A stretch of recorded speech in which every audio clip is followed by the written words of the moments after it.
You think that actually might have affected something that happened there during that No, play? I think there is some of that as well. If Jake Mangum is on the Rays roster next year, it probably wouldn't happen because he would be more established. I mean, he's only had, a couple dozen major league games under his belt, but again, it's a learning experience.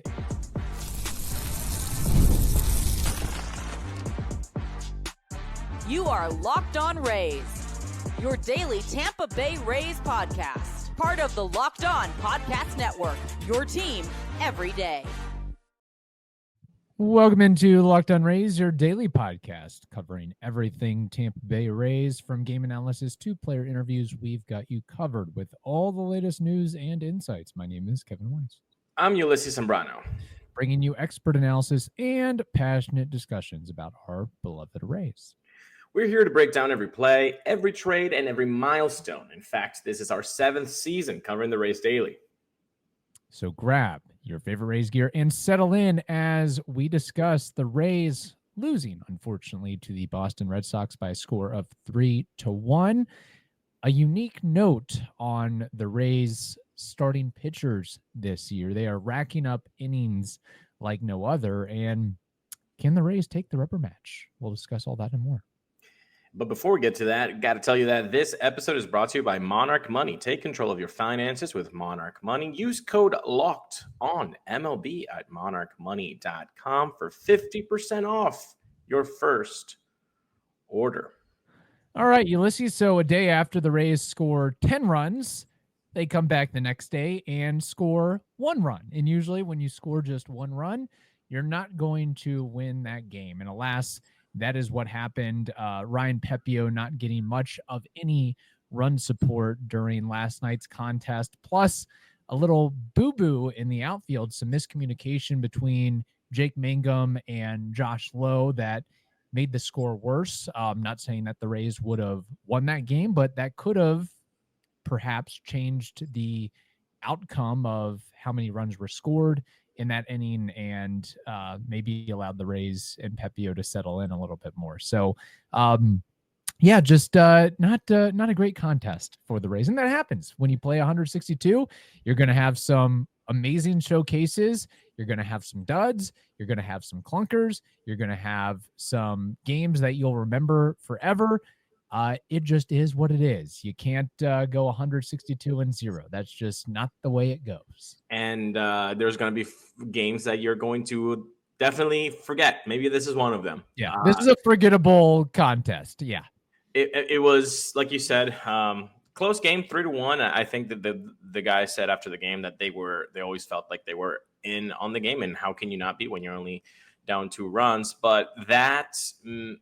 I don't know if we can call it a miscue in the outfield, but whatever adjective you want to label that ball that landed between Mangum and Josh Lowe. I did like a quote that I heard from Jake. He said, "I've got to have that. That's on me." Pepiot pitched his butt off today. I've got to have that ball. Late communication. I called it late. Got to call it earlier. Awesome.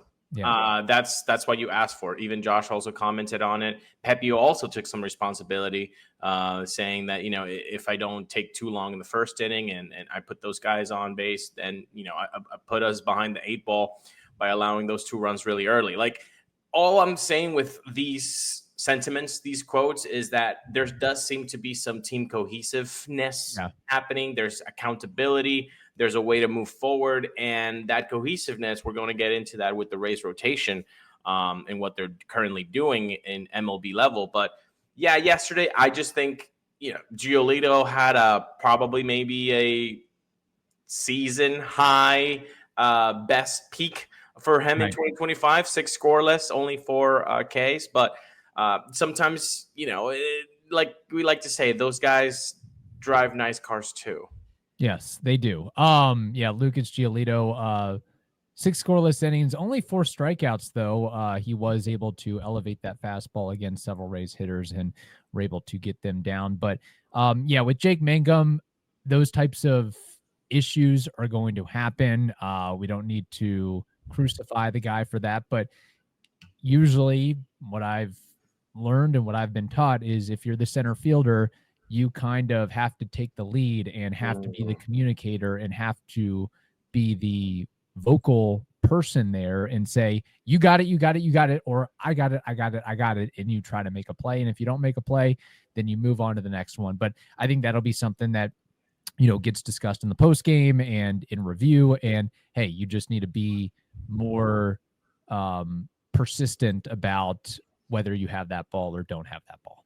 Let me ask you something. Do you think his rookie status as a center fielder might have affected him calling off Josh Lowe, who I think there could be some of that. But like Josh Lowe is an established major league player, especially in a Rays young team. Do you think that actually might have affected something that happened there during that play? I think there is some of that as well. And I think, if Jake Mangum is on the Rays roster next year, it probably wouldn't happen because he would be more established. I mean, he's only had a couple dozen major league games under his belt, but again, it's a learning experience and you garner insight from that and you move on and you hope that doesn't happen again.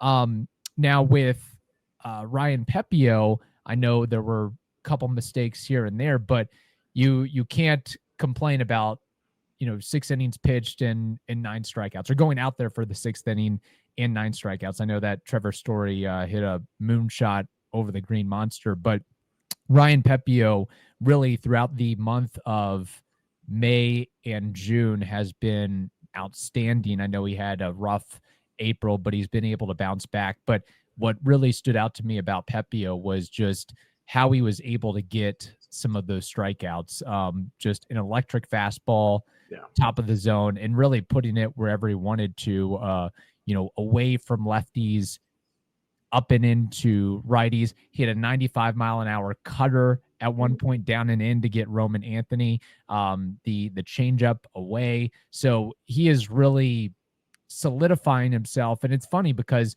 we have talked so much about Zach Littell and Drew Rasmussen and some other pieces. It does seem like Ryan Pepiot kind of gets lost in the chaff a little bit, but he's always there to deliver for the most part. Which is crazy because he was the Rays opening day starter, right? Like, and he is that quote unquote prize possession out of the Tyler Glasnow deal. But yeah, if you look at his numbers since May 2nd, he hasn't allowed more than 3 runs at a given start. And I know there was a shortened outing there with 4 1/3 on May 2nd. But other than that, it's basically a 6 innings machine for Ryan throughout May and what goes through June. So, yeah, he might be a little bit under the radar, but the Rays rotation themselves are not flying under the radar, and we will explain a little bit more in just a few minutes. Yes, we will. But first, we have to tell the audience something very important. That is next on the Locked On Rays podcast, your team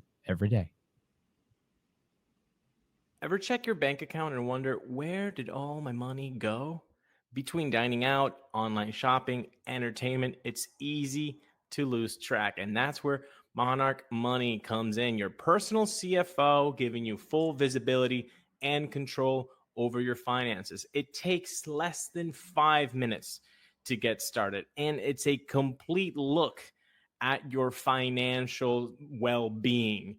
It manages your money. You can start building wealth.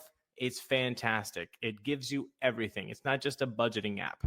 And today, you can get started and take control of your finances with Monarch Money using code LOCKEDONMLB at monarchmoney.com for 50% off your first year.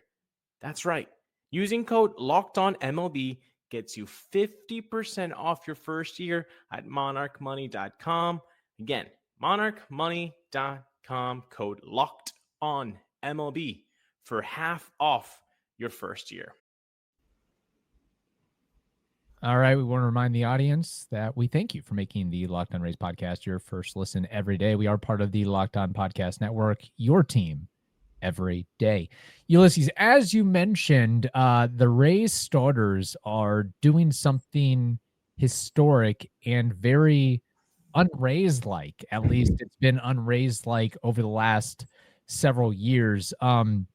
Actually, going into the second week of June, the Rays have not missed a single start due to injury or ineffectiveness if we discount Shane McClanahan out of that deal. And I know Joe Boyle made a spot start, but that wasn't due to injury or ineffectiveness. But more importantly, the Rays have, by the number, thrown more innings than any other team in baseball. They've thrown, at the time that I pulled these numbers, 381 and 2/3 innings in 67 games, more than the Pirates, Royals, and Phillies. That is quite the opposite of where the Rays have been in previous iterations, where they're either dead last or close to dead last in innings pitched from their starters because of openers, 5 and dive. We don't want to see the starters third time through the order, or guys are coming back from injury, or they're young and they don't want to stretch them out. They want to be very careful and cautious with those guys. But the MO this year is let the starters go, especially because this is credit to the 5 guys that have been carrying the load the last couple of months, is they've been very effective at getting in and out of innings of, hey, 15 pitch, 16 pitch, 17 pitch inning, then that may, allow you to go that 6th or maybe 7th inning. So it really is something, historic might be a strong word, but very different from what we've seen over previous years with how the Rays have deployed their starting pitchers. Refreshing. That's the word. It's refreshing because since 2018, really, you haven't seen this type of performance by any Rays rotation. And there's been quality Rays rotations since 2018, but just the way that they operate, the functionality of each pitcher has not been that to give you these types of numbers. And, you look back of what you said there with the 381 2/3 pitch by the starters in 67 games. Out of those 67 games, the starters have combined to produce 37 starts of at least 6 innings. Impressive. And that is huge, not only for the development of your starters, which you have a young rotation, they need to learn how to do that, but also, which is something that we have said on this podcast, like, yes, bullpen utilization is fantastic. Yes, matchups are great. And yes, the numbers bear out that matchups with the bullpen in the late innings are going to give you more positive results than negative results. We all understand that. We have said this in this pod. But we have stressed too is that if you put too much of an emphasis, too much of a workload on the bullpen so often, by the time August, September comes around, those arms are smoke. Yeah. They are plasticine. They are Play-Doh. They have nothing left. So what was a strength, you yourself made it a weakness by not trusting your guys that are starting the game. Now, the starters also have some responsibility here. Hey, you got to get to the 5th. You got to get to the 6th with a reasonable pitch count. That's just the type of baseball that we play now. You're at 85 pitches on the 5th, and 6 might not be looking so hot for you. That's just the type of baseball that we play. But if they're being efficient, which the Rays are, there's actually one tidbit here. I lost it about how many pitches they're averaging per start. 15.24 per inning this season. That would be the lowest in a season for any starting staff since the 2015 Mets were at 15.07. And the Dodgers at 15.15. That's how you make it to 6 innings. You're being efficient. You know how to throw strikes, and you trust the defense behind you. So, no, what we're seeing from this Rays rotation, I don't know if we can say it's surprising, but because we knew the talent was there, I think what's surprising is the front office and the coaching staff allowing this to become a reality. Right. That's the surprise for me, because usually they don't allow this. Yeah, I think we always thought that the Rays had the capability to do this. Rays starters in previous years had the capability. They just, the gloves weren't allowed to come off. But now the gloves are coming off. I mean, if there's any evidence for that, look at Zach Littell with that complete game where they allowed him to throw 117 pitches or whatever the exact number was. And you made a really good point about the bullpen. There 9 innings to cover every game for 162, not including playoffs and spring training. Somebody's going to take a hit. Are you going to put more stress on your bullpen, or are you going to put more stress on your starting staff? And as we've seen the bullpen come apart later in the season where they're just exhausted and totally gassed. I mean, we don't have to look too far back to recall and remember what happened to Nick Anderson in the playoffs. And honestly, that might have kind of ruined his career in some sense, where he was just so overutilized. And I don't even know if he's on a major league roster right now or if he's kicking around in AAA, but he's definitely not the same player that he was when he got traded from the Marlins to the Rays. And there's also we talk about it all the time, the volatility of relievers, where you acquire a guy or trade for a guy and he's not what you expected. Like we thought Phil Maton was going to light the world on fire, and that didn't happen. And it's also probably the most frustrating thing to see or witness is when you have a Pepiot or a Littell or a Bradley or Rasmussen, whomever it may be, go 6-7 strong, or even 5 2/3 strong, and you have the team in a position to win, and the bullpen blows it up. Whether it's Uceta or Fairbanks, whoever the character is at that point, that's also frustrating. Saying, I think we would have been okay with giving Rasmussen or whomever another 15, 20 pitches to try to figure it out, or like Blake Snell back in the World Series. Oh no, opening old wounds. Yeah, so I think with something that also needs to be said with the bullpen and the way that they have to operate in 2025. And I know some people are going to be like, oh my gosh, why are we babying pitchers in the bullpen? Well, because 2025 baseball is not the same as 2000 baseball or 1990 baseball or 1975 baseball. Like right now, those relievers are throwing not 100%, they're throwing 183% on every pitch. Right. On every pitch, they're giving everything they've got plus something else. So when they do that so often, that's why they're going to get tired. And you're doing that to all of the bullpen. So the fact that the Rays starters are not only giving Kevin Cash and the front office a reason to keep them going, but also Kevin Cash and the front office allowing this to be, those two things are happening. This should bode well for the bullpen. Yeah. So that in August and September, they're still fresh, they're still effective. And furthermore, this is going to be like beating a dead horse, but the schedule matters in 2025. The Rays are going to be playing visitors most of the time, starting July. So the dog days of summer, everybody's tired, everybody's hurt. If you're just able to guarantee that 3% more health, that 3% more freshness in each of those arms, that should really bode well for this team. Yeah.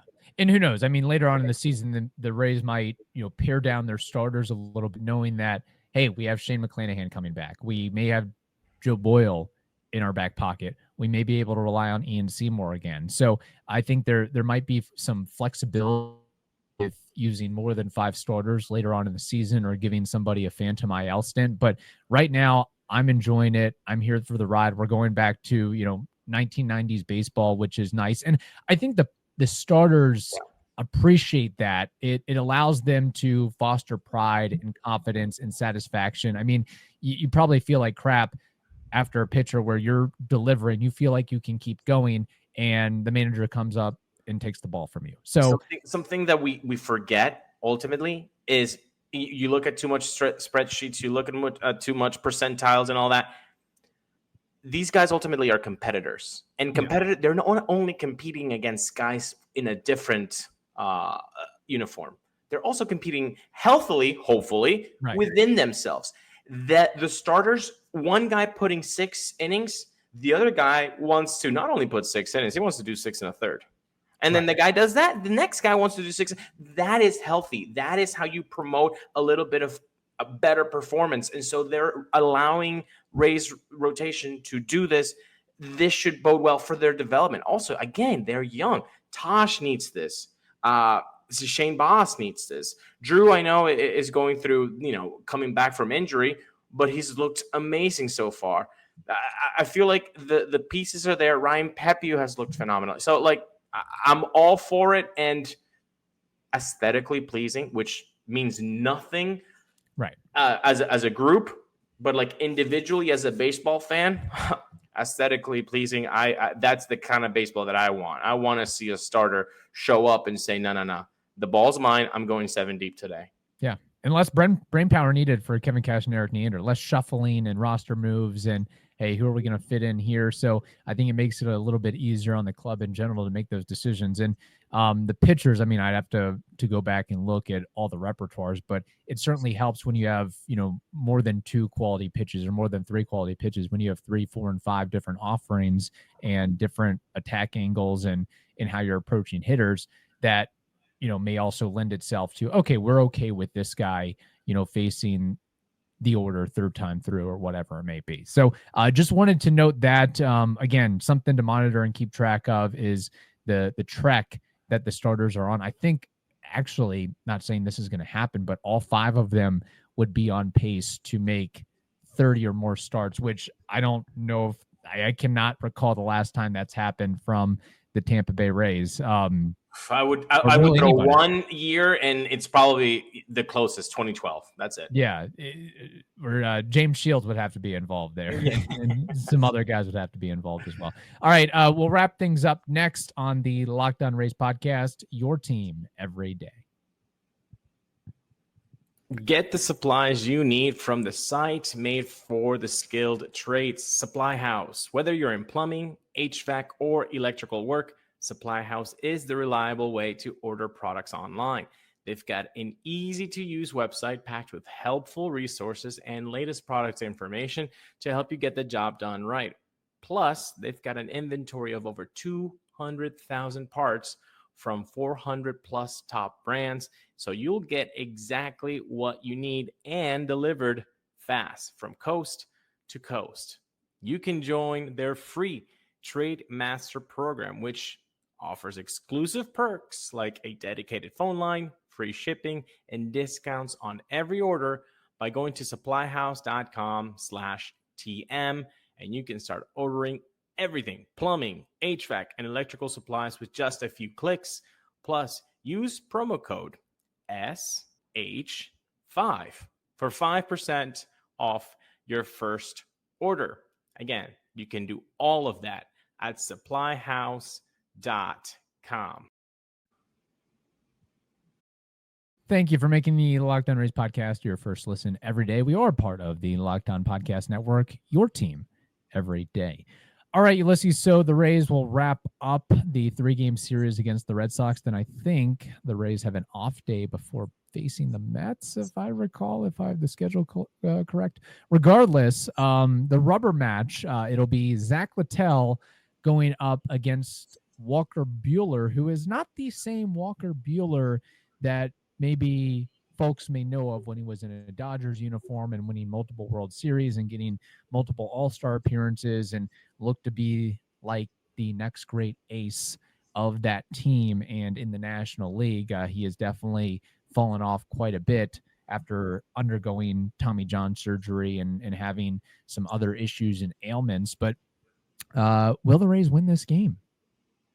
My gosh, I think they've got an opportunity here with Walker Buehler. I know that not a lot of Rays hitters have actually seen Walker Buehler. I believe it's Yandy and Brandon who've seen him the most, and that's 3 at-bats. So it's going to be kind of facing a new pitcher, but Buehler's not having a great season. 5.18 ERA with a 1.44 whip. So there's chance for the Rays to do this. They've been struggling against lefties, not righties, although Giolito was a righty yesterday. Yeah.